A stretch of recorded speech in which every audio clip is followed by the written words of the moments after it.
what would you do if this happened in your country? And I thought, I didn't say, but it has. It has happened in my society, in my Europe, in my West. The scale may be different, but the terrorists are the same. It happened here in Paris at the Bataclan. It happened in Manchester, where 22 young girls were blown up for the crime of going to a pop concert. It happened at the Pulse nightclub in Orlando. The scale was different, but the perpetrators are all the same. They're always the same people who, whether in Toulouse or Port de Vincennes, Copenhagen or Mumbai, can never restrain themselves from targeting the Jews. Thank you very much, ladies and gentlemen. It's a great pleasure to be here. I'll be brief. I've spent most of the months since the 7th of October in Israel and Gaza, and have seen as much of the conflict as I think it's possible for non-combatant to see. I went to all of the massacre sites when they were still fresh. Have spent a lot of time with the survivors, the families of the hostages. I've been in the morgues of Tel Aviv, where they're still trying to identify the dead. One young man's body was only identified yesterday. And think what it takes, what you have to do to a man to make his body unidentifiable for 8 months. One of the things that struck me most after the 7th of October was I was at one of the reunions of the Nova Party. And these are all young people who'd seen their friends raped and murdered in front of them.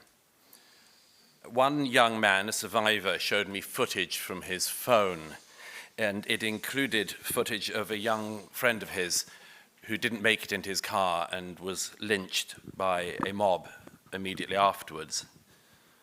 This young man, this survivor, said to me, "What would you do if this happened in your country?" And I thought, I didn't say, but it has. It has happened in my society, in my Europe, in my West. The scale may be different, but the terrorists are the same. It happened here in Paris at the Bataclan. It happened in Manchester, where 22 young girls were blown up for the crime of going to a pop concert. It happened at the Pulse nightclub in Orlando. The scale was different, but the perpetrators are all the same. They're always the same people who, whether in Toulouse or Port de Vincennes, Copenhagen or Mumbai, can never restrain themselves from targeting the Jews. Yet the sympathy of so many people here in Europe since the 7th has not been on the side of the victims, but on the side of the perpetrators. Too many people mistake the victim for the oppressor, the underdog for the overdog, and those who fight terrorism with those who dream of it and bring up their children to love it from the cradle. Consider this. In every European capital, as well as in America, photographs of the Israeli hostages still in captivity by Hamas have been put up. And in every city outside of Israel, they have been torn down.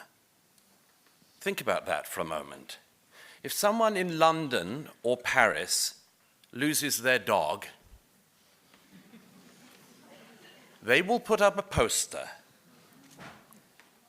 asking people to help find them.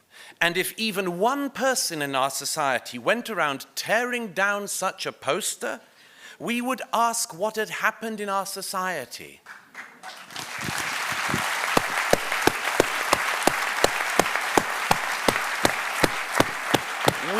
We would ask why we were producing people so pathological.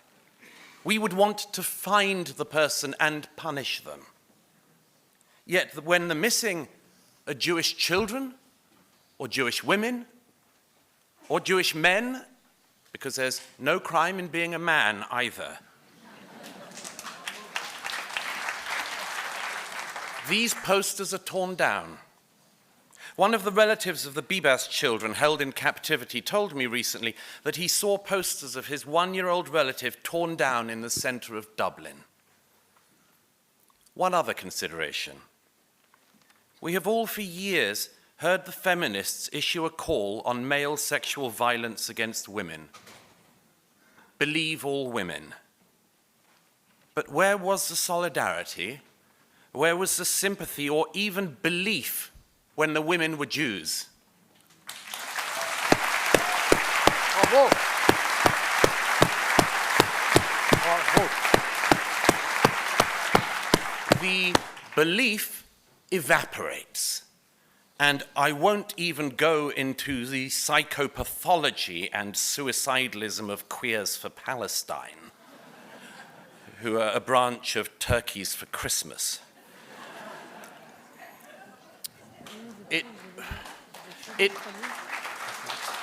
It was Hamas that started this war, yet much of the world has forgotten this. They've been fooled by Hamas propaganda into imagining that Israel is the aggressor. Having seen this war up close, I can tell you with 100% certainty that the war would be over tomorrow, not just if Hamas returned the Jewish hostages, but if the Palestinians in Gaza brought up their children not to hate but to love.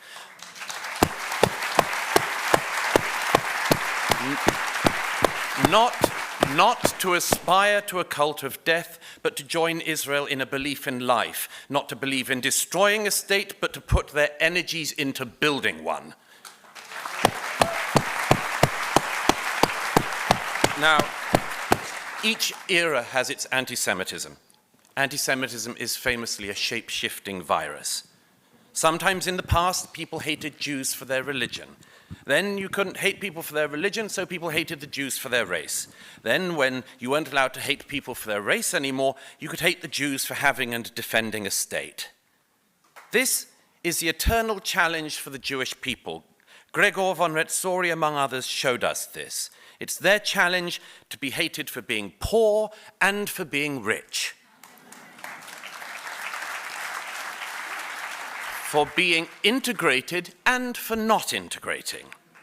For being stateless, remember, rootless cosmopolitans, and also to be hated for having a state.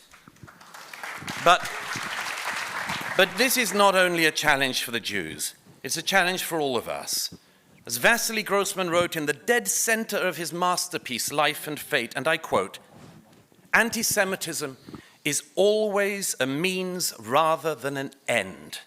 It is a measure of the contradictions yet to be resolved. It is a mirror for the failings of individuals, social structures, and state systems. Tell me what you accuse the Jews of. I'll tell you what you're guilty of." Bravo.